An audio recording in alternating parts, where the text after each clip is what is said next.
Top FM. More music variety. Top.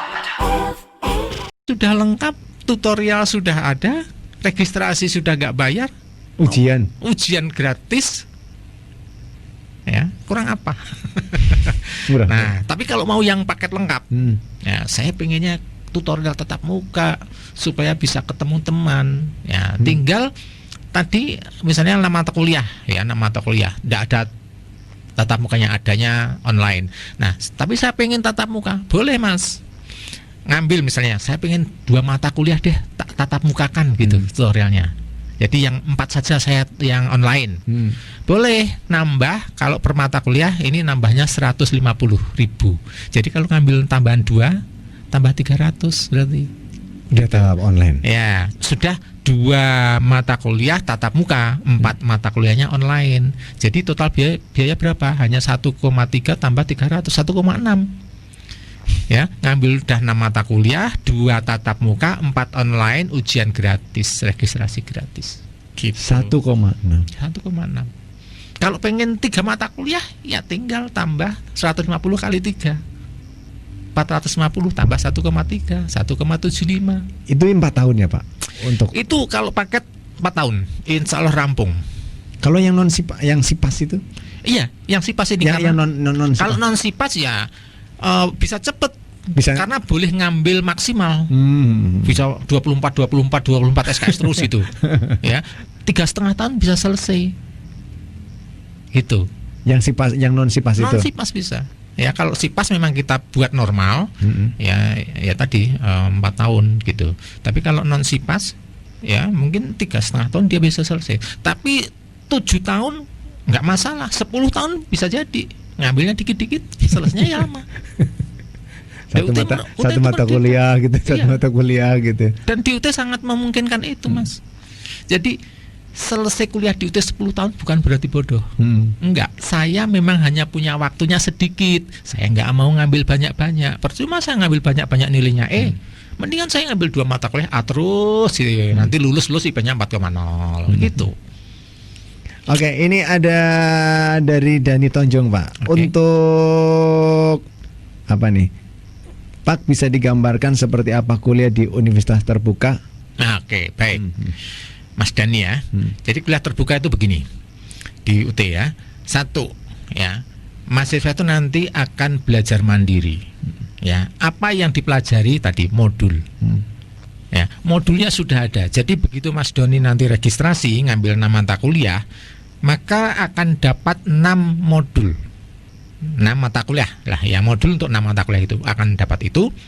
Kemudian Mas Doni kalau jadi mahasiswa baru nanti diajarin tadi keterampilan ya, dilatih supaya keterampilan belajar mandirinya bagus ya, supaya nanti kalau mempelajari 6 mata kuliah itu hasilnya bagus gitu. Nah, kemudian kalau pada saat belajar mandiri kok masih mengalami kesulitan, boleh minta bantuan belajar yang namanya tutorial. Boleh milih tutorial tatap muka monggo, tutorial online boleh, tutorial lewat web tadi boleh. Ya, nanti pada saat tutorial itu akan dibimbing oleh tutor. Tutor itu siap membantu kalau ada pertanyaan-pertanyaan dari mahasiswa. Pak, saya nggak jelas tentang ini, Bu, saya nggak jelas tentang ini, dijelaskan oleh tutor itu. Gitu ya. Nah, nanti berapa lama tutorialnya? Tutorialnya kami set setiap mata kuliah 8 kali pertemuan. Setiap mata kuliah. Biasanya kalau tatap muka kita laksanakan hari Sabtu dan Minggu supaya nggak ganggu pekerjaan. Ya, tutorial online juga gitu. Walaupun bisa diakses setiap hari, ya, tapi durasinya kita buat kayak tatap muka 8 minggu, tapi bisa diakses 24 jam. Gitu ya. Nah, kalau masih juga belum jelas pada saat tutorial, mahasiswa diberi kesempatan untuk buka sumber belajar yang online, yang namanya OER itu, Open Educational Resources. Buka internet, banyak itu yang bisa membantu memperjelas. Gitu. Nah, interaksi pembelajarannya ya tadi kalau tatap muka ya mahasiswa ketemu dengan tutor di kelas, tapi kalau tidak mau tatap muka, mau online, ya berarti interaksinya berjalan melalui IT dengan bantuan IT, internet, ya. Perangkatnya ya ada HP, ada laptop gitu kan. Nanti kalau to web ya sama, perangkatnya ada HP, ada laptop, terserah. Jadi proses belajarnya seperti itu. Nah, ini berjalan sampai ya sekitar 3-4 bulanan, kayak di perguruan tinggi biasa. Nanti di akhir semester akan ada ujian. Nah, kira-kira gitu Mas Doni belajarnya di UT. Ya. Kemudian ini untuk di Universitas Terbuka sendiri jurusannya apa aja Pak? Nah, jurusan banyak. Kami punya 4 fakultas. Ya, ada Fakultas Keguruan Ilmu Pendidikan, ini untuk guru, khusus guru. Kalau nggak guru nggak boleh masuk FKIP, kecuali satu program studi namanya Teknologi Pendidikan. Karena Teknologi Pendidikan ini memang tidak untuk ngajar, memang untuk menyiapkan teknologi di pembelajaran gitu. Nah, ini boleh lulusan SMA tanpa harus ngajar. Tapi selain PGSD, selain teknologi pendidikan, semua harus sudah jadi guru minimal setahun. Banyak, tidak hanya PGSD Mas, ada PGSD, ada PG PAUD, ada semua program studi yang di SMP SMA ada, itu kami punya. kenapa Pak harus sudah memang harus guru? Ya, karena sifatnya khusus FKIP ini adalah in service training. Jadi kita ingin meningkatkan kompetensi bagi mereka yang sudah bekerja. Sudah bekerja di sini artinya sudah jadi guru karena ini FKIP. Ya, tapi kalau program selain FKIP ini memang pre-service, ya namanya pre-service berarti ya memang sebelum kerja dia sudah diservis dulu gitu, ya sudah diberi bekal sampai dapat ijazah sarjana gitu. Nah, kemudian yang bukan guru, kami punya Fakultas Ekonomi. Ini ada prodinya, ada manajemen, ada akuntansi, ada ekonomi syariah, ada ekonomi pembangunan, dan masih banyak lagi. Itu bebas Pak? Bebas, boleh milih. Nggak, artinya tidak kayak di yang harus sudah jadi guru itu? Oh enggak, betul. Kalau tadi saya katakan hanya FKIP aja. Selain FKIP bebas. Semua lulusan SMA boleh. Ya. Kemudian kami punya Fakultas Hukum, Sosial, Ilmu Politik. Ini prodinya ya ada ilmu hukum, ada komunikasi. Ilmu politiknya ada Pak? Ada. Kami punya, ada administrasi negara, ada niaga, ada sosiologi, banyak. Ya. Kemudian kami punya Fakultas Sains dan Teknologi. Dulunya MIPA, Matematik Ilmu Pengetahuan Alam. Nah, ini ada biologi, ada statistik, ada matematik, ada sistem informatika. Ya, sekarang lagi banyak mahasiswanya itu. Kemudian ada perencanaan wilayah dan kota, kami punya. Kemudian ada fakultas tadi sudah saya sebutkan apa, ekonomi, fisik, MIPA sudah ya. Ada 4 fakultas itu. Lengkap ya Pak? Lengkap. Ya, dan semua prodi yang ada di UT semuanya sudah terakreditasi. Tidak ada prodi yang tidak terakreditasi. Itu S1. Kami punya S2, kami punya S3. S2-nya ada Pak? Oh, S2-nya ada. Mau sekolah, ayo S2. Saya belum Pak, S1 belum mulai kemarin. Ayo, nah, belajar di UT itu nggak kenal. Tadi Mas, sifatnya terbuka tadi, nggak kenal batasan usia Mas. Semester tahun lalu, ya, waktu saya ngasih orientasi mahasiswa baru, ini ada satu bapak, saya lihat kok udah agak sepuh gitu. Saya tanya, Bapak usia berapa? 60 tahun. Ngambil S1 hukum. Enggak masalah. Tujuannya apa Pak gitu? Untuk mengasah otaknya supaya nggak cepat pikun katanya. Dan memotivasi anak cucunya. Bagus lah. Bagus. Gitu. Oke, luar biasa untuk sore hari ini bincang-bincang kita. Ya, kemudian ini juga ada Samsul di Bantar Kawung. Apakah materinya atau kuliahnya sama seperti daring-daring atau kuliah online seperti di musim pandemi? Kalau dibandingkan dengan perguruan tinggi lain beda. Ya, kalau perguruan tinggi lain itu kan materinya dibuat pada saat itu juga langsung diberikan, dicicil satu topik gitu kan. Kalau di UT kan enggak. Di UT itu satu mata kuliah bahannya sudah utuh tuh. Bahan satu semester yaitu satu buku itu. Sudah ada. Sudah ada. Nah, itu yang membedakan. Ya. Nah, inilah bedanya pendidikan kuliah online ya atau daring dengan kuliah jarak jauh. Di sini bedanya. Kalau kuliah daring, kuliah online itu ya hanya kuliah materinya disampaikan online gitu. Tapi kalau pendidikan jarak jauh nggak boleh begitu. Semua materinya harus utuh disiapkan di awal. Bahan satu semester itu sudah ada plug gitu. Sudah dikirim ke mahasiswa. Iya, harus sudah bisa diakses oleh mahasiswa di awal semester. Itu yang membedakan. Nah, jadi kalau UT apakah beda dengan yang lain? Saya katakan beda. Ya, karena memang UT pendidikan jarak jauh, bukan sekedar kuliah daring. Bukan sekedar kuliah online, enggak. UT adalah pendidikan jarak jauh. Ya, sistem pembelajarannya jarak jauh. Bukan Penyampaiannya yang iya. online itu ya. Nah, penyampaiannya memang ya namanya jarak jauh supaya cepat, dan sekarang teknologi juga sudah sangat memungkinkan, ya sudah teknologi pakai TIK gitu. Ya, sekarang internet ya pakai internet gitu. Maka tadi saya katakan kuliah di UT itu bisa hanya menggunakan HP ini. Semuanya. Ini mau mulai registrasi sampai ujian tuh bisa pakai HP. Nah, itu di UT. Gitu. Ya, kemudian kalau ujiannya seperti apa, Pak? Ujian saya katakan tadi ada dua cara, Mas. Ujian bisa ujian kayak ujian biasa, kumpul di satu tempat, kita kasih naskah ujiannya, mereka ngerjakan, kita awasi, gitu kan. Nanti hasilnya kita kumpulkan, kemudian dikoreksi oleh UT. Itu cara yang pertama. Yang kedua, kita bisa laksanakan ujian secara online.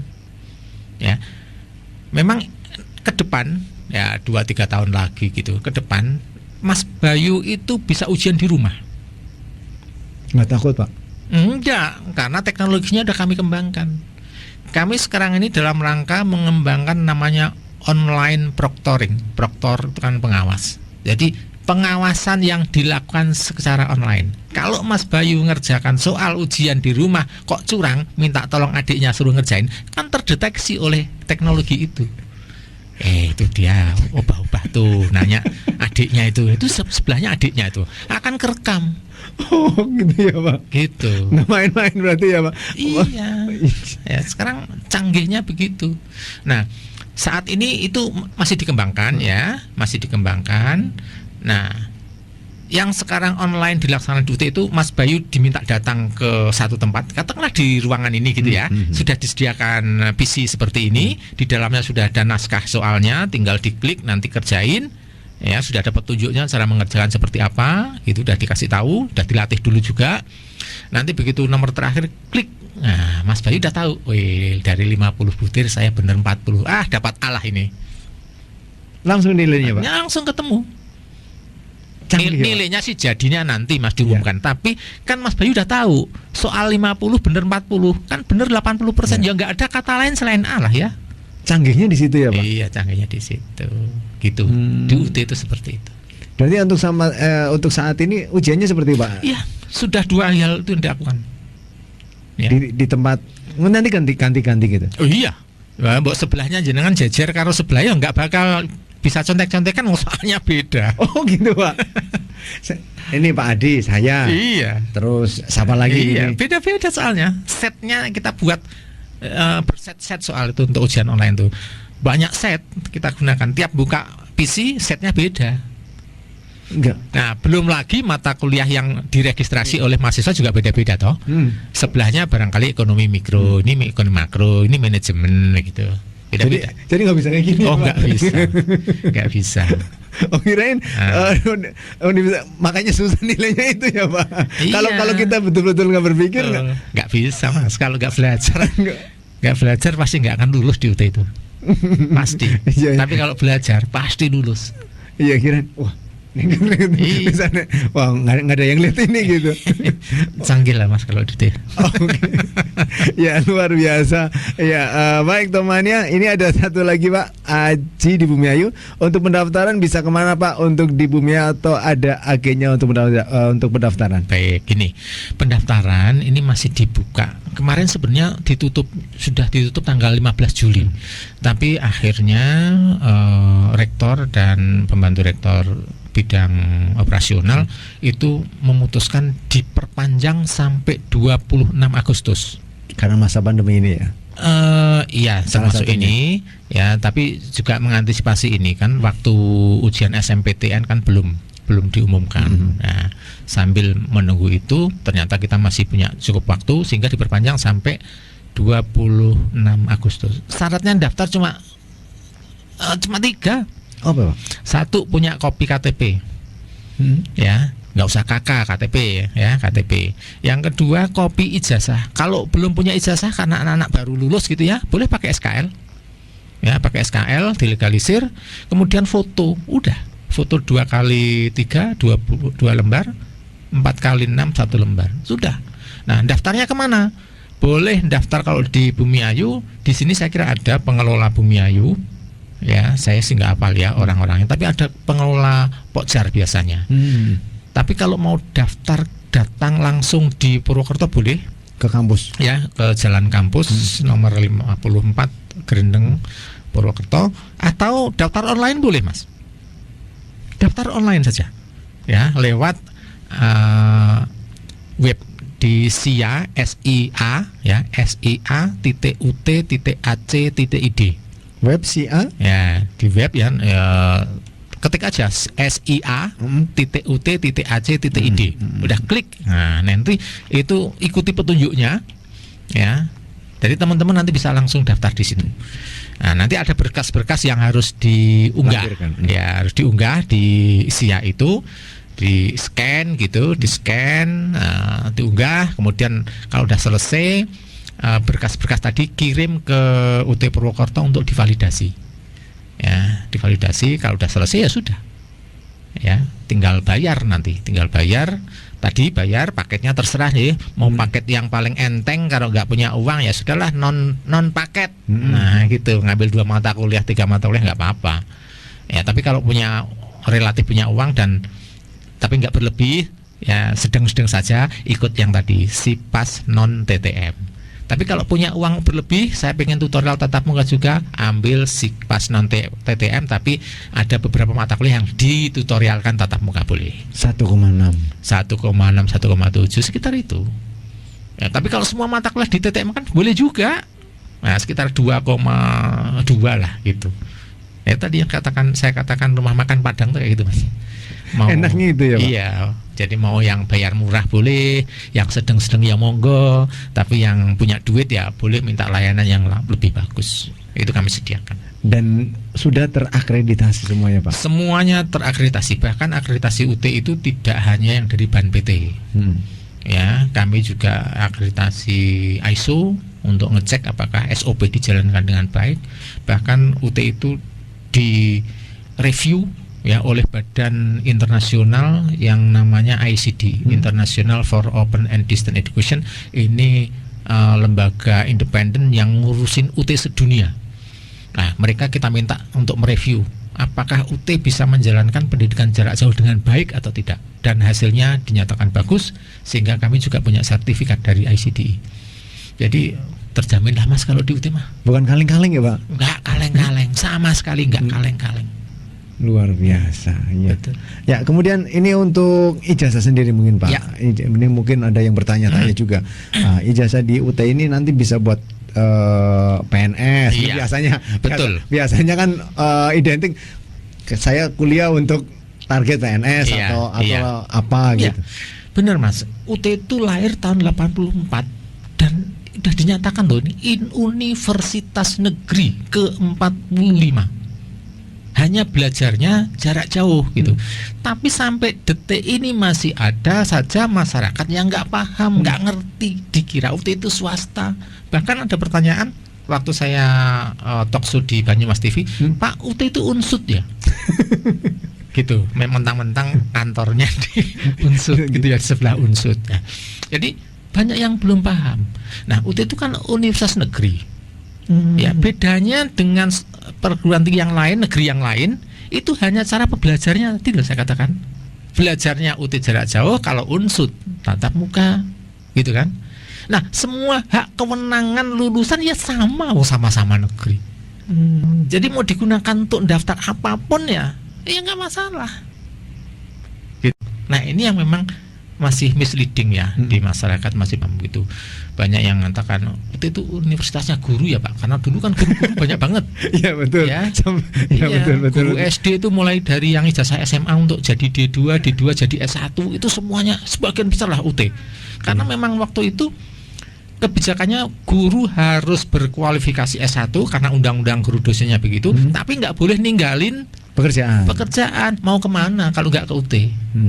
Iya kan? Karena kalau di UT kan bisa belajar di mana saja waktunya. Jadi negeri ya berarti ya? Negeri ke 45. Sekarang PTN berapa tuh jumlahnya? Ya udah hampir 100-an tuh. Ya UT yang ke 45 gitu. Jadi nggak usah khawatir ya bahwa ijazah UT itu nggak laku. Nggak ada yang bilang nggak laku lah. Itu kalau sampai ada yang mengatakan ijazahmu UT nggak laku, ya silakan diperdatakan saja ya, dilaporkan aja gitu. Oke ya, dan ini saya juga baru tahu Pak, UT itu negeri Pak. Kasihan Mas Bayu. Serius Pak. Berarti itulah banyak keuntungannya ternyata ya Pak. Iya. Ya yang salah itu bukan Mas Bayu sesungguhnya. Yang salah itu saya. Kenapa saya nggak promosi besar-besaran gitu? Maka sekarang saat ini saya datang ke Top FM itu ya untuk supaya Mas Bayu tahu gitu loh, bahwa UT itu negeri gitu. Ya, biasanya kan orang cenderung kuliah di negeri kan. Padahal UT itu negeri sudah. Selama ini kita dengar kuliah terbuka gitu, UT, nah dikira swasta apa-apa. Iya, betul. Ya, baik Pak Adi, ini sangat luar biasa untuk sore hari ini, dan untuk pendaftaran masih dibuka sampai tanggal 26 Agustus. Syaratnya yang tadi sederhana banget ya, hanya kopi KTP, kopi ijazah SMA, SLTA, legalisir, tapi ya kalau belum punya ijazahnya yang baru-baru ya pakai SKL boleh. Ya, tanda lulus itu, kemudian foto, sudah Mas. Yang transfer dari bisa. Mas Bayu sudah kuliah misalnya, saya D2 apa misalnya, yang umum deh, yang kalau D2 PGSD misalnya ya, PG PAUD. Nah, boleh langsung masuk ke S1 PG PAUD, hanya tinggal nambah 4 semester. Ya, bahkan kalau ada guru-guru yang ijazahnya nggak relevan, mismatch, nggak cocok misalnya, kan sekarang banyak guru PAUD ijazahnya biologi, guru SD ijazahnya matematik gitu kan. Nah, itu bisa, asal mereka sudah jadi guru ya, nanti masuk ke PGSD atau PG PAUD, mereka udah S1 kan tadi, cuma nggak cocok, maka tinggal nambah 3 semester, nanti akan dapat ijazah PGSD atau PG PAUD gitu. Jadi memang mempermudah itu ya Pak? Betul. Oke, luar biasa. Dan untuk temannya ya, dan untuk sore hari ini masih di bincang-bincang kita bersama Pak Dr. Adi Suryanto MPD. Ya, beliau adalah Kepala Kampus Universitas Terbuka Purwokerto. Yang mana untuk sore hari ini untuk temannya juga masih bisa berinteraksi bersama kami di 0856 020 37951. Ya, Pak Adi, kita lanjut. Saya masih penasaran dengan Universitas Terbuka ini. Ya, untuk sistem apa Pak, itu untuk skripsinya atau apanya Pak? Ini online atau memang nanti seperti apa? Ya, baik, ini Mas. Kita lihat legal formalnya ya. Legal formalnya di Indonesia itu S1 tidak diukur dari skripsi atau tidak skripsi. Diukur dari banyaknya SKS yang sudah diselesaikan. S1 itu harus menempuh 144 sampai 146. Ya. Jadi itu tidak ada harus skripsi. Nah, terus terang di UT sampai saat ini belum ada mahasiswa yang mengambil skripsi walaupun diizinkan. Tapi kebanyakan mereka menempuh yang namanya tugas akhir program, ya, menempuh itu. Tapi ke depan ya kesempatannya akan terus didorong supaya mahasiswa mau ngambil skripsi gitu. Tapi kalau yang S2 di Indonesia itu memang harus tesis. Ya, UT juga mengikuti aturan main itu.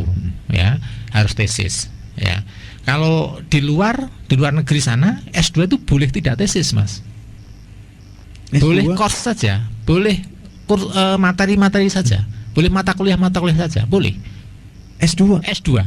Kalau di luar ada seperti itu, nggak harus tesis. Tapi kalau di Indonesia karena harus tesis, maka S2 UT juga harus tesis, gitu. S3 juga harus disertasi. Nah seperti itu. Jadi kita ikut aturan pemerintah lah, menentukan seperti apa, kita ikut aturan mainnya, gitu. Nah bagaimana kalau nanti mahasiswa S1 kok skripsi, yang bimbing siapa? Nggak usah khawatir. Kami punya banyak pembimbing di seluruh Indonesia karena UT itu bekerja sama dengan seluruh perguruan tinggi yang ada di Indonesia. Gitu. Yang nulis modul-modul itu bukan berarti dosen UT semua, Mas. Kayak saya memang kebetulan diberi kesempatan nulis. Saya punya modul ya, sesuai dengan bidang keahlian saya. Tapi nggak banyak. Yang nulis orang UT itu sekitarannya 10%-an lagi. Yang lainnya itu semua ahli yang ada di perguruan tinggi yang lain. Ya, penulis UT itu banyak yang dari Gajah Mada, dari UI, dari ITB, dari UNER, dari IKIP Bandung, dari IKIP Jogja, terus sekarang UNJ gitu ya. UPI ya sekarang jadi UPI IKIP Bandung, ya, UM Malang, ya dulunya IKIP Malang. Semua dosen-dosen itu terlibat dalam menulis bahan ajar di UT. Jadi bahan ajar di UT itu ditanggung bagus kualitasnya. Kalau nggak ahli nggak boleh nulis di UT itu. Nggak sembarang orang ya Pak? Nggak sembarang orang. Nggak mentang-mentang Bayu ini nulis gitu. Nggak bisa, Mas. Kalau nggak memang ahlinya nggak diberi kesempatan nulis. Itulah di UT. Ya baik Pak Adi, menarik sekali untuk bincang-bincang kita. Ya di closing terakhir Pak, mungkin untuk teman-teman kita yang masih bingung kuliah Pak. Iya, gini. Ini zaman tahun 2020 ya. Kalau Anda hidup di era ini hanya mengandalkan ijazah SMA, mau dapat kerjaan apa? Kompetensi Anda SMA pasti hanya segitu-segitunya. Ya, pekerjaan nuntut kompetensi yang lebih dari itu. Ya, minimal S1 lah. Mungkin nanti Anda lulus S1 4 tahun lagi, itu S1 sudah jauh ditinggal. Orang sudah lari pengen S2. nyari S2. Ya, nah untuk itu mumpung belum terlalu terlambat, sudah terlambat sebenarnya. Tapi mumpung belum terlalu terlambat, ayo kalau masih punya ijazah SMA dan masih pengen punya cita-cita untuk meraih ya sarjana gitu ya. Sekarang S1 loh, tapi nanti begitu lulus S1 pengen S2 kan bisa diterusin. Ya. Ada kesempatan karena UT memberikan kesempatan kepada siapapun warga negara Indonesia yang mempunyai ijazah SMA boleh bergabung. Masuk UT itu S1 nggak ada tes, Mas. Hanya seleksi berkas tadi. Jadi begitu Anda berkasnya lolos, memenuhi syarat, ya sudah Anda jadi mahasiswa UT. Cuma kalau mau lulus Anda harus bisa melewati jaring-jaring yang dipasang UT. Ya ujian-ujian tadi itu, tugas-tugas yang diberikan UT harus dikerjakan dengan baik, hasilnya harus bagus. Karena tadi saya katakan nggak ada nilai kasih sayang, ya katrol nggak ada, gitu. Dan UT itu ya mahasiswanya bisa berada di mana saja, ya belajarnya boleh kapan saja. Jadi Anda masih tetap bisa bekerja, ya. Jadi kalau sudah bekerja kemudian jangan terlena. Ya kalau Anda terlena bekerja tapi ijazahnya SMA, kan ya itu aja levelnya. Tapi kalau Anda nanti punya S1, punya S2, kan ada promosi. ya toh ada kenaikan lah. Mosok sih mau jadi clerk terus sampai pensiun lah? Enggak lah ya. Terakhir mau pensiun kepala bidang, gagah lah ya, supervisor gitu kan. Nah kira-kira gitulah Mas. Oke, ya Pak Adi, menarik sekali untuk bincang-bincang kita, tapi sayang sekali waktu juga yang misalkan kita kayaknya 1 jam cepet banget ya. Iya, kita sambung masih ada 3 kali lagi Mas. Oke, insya Allah. Ya, luar biasa. Tapi untuk saat ini dan mudah-mudahan sudah agak-agak terbuka Pak ini. Mudah-mudahan udah ada untuk masyarakat banyak yang terbuka. Seperti tadi ini memang rumor yang nilai di UT ini susah, ini sudah terjawab ini kan, rumor ini kan sudah terjawab, ternyata memang bukan karena dosennya pelit, tapi memang karena kebodohan kita ternyata. Pokoknya silahkan nanti Mas Bayu kumpulin rumor-rumor yang ada. Minggu depan silahkan tanyakan ke saya. Siap saya jawab. Ya kemudian saya sendiri baru UT ini negeri saya tahu baru tahu. Negeri tahu. Walaupun saya pernah dengan selentingan gitu ya. Tapi ya atau enggak gitu loh Pak, masih tanda tanya. Iya, okay, masih iya atau enggak gitu loh Mas. Ini dengan Pak Adi ini saya baru memang betul universitas negeri ini, ternyata bukan kaleng-kaleng. Bukan kaleng-kaleng, universitas kaleng-kaleng. Ya oke, baik Pak Adi, terima kasih untuk kehadirannya di studio. Baik. Mudah-mudahan apa yang kita bicarakan untuk sore hari ini banyak manfaatnya untuk Top Mania semuanya, dan membuka hati kita semuanya, membuka pikiran kita semuanya bahwa kuliah di universitas terbuka ini memang menjadi salah satu alternatif di masa-masa sulit seperti saat ini. Ya, malah satu pilihan. Satu pilihan betul ya, karena saat dilarang orang berkumpul. Nah ini mungkin di universitas terbuka inilah salah satu pilihan untuk Top Mania berkuliah, karena memang di mana program-programnya dan studinya dan juga mata kuliahnya, kemudian juga biayanya ini juga cukup bisa diatur sendiri, waktu diatur sendiri, biaya diatur sendiri. Diatur sendiri juga, iya kan? Pengen murah apa pengen itu kan diatur sendiri. Lama studi diatur sendiri. 10 tahun boleh gitu. Luas lah pokoknya. Oke ya. Dan minggu depan kita juga akan ketemu lagi dengan Pak Adi dan saya, tentu di bincang-bincang yang sama juga untuk sore hari ini. Terima kasih untuk temannya.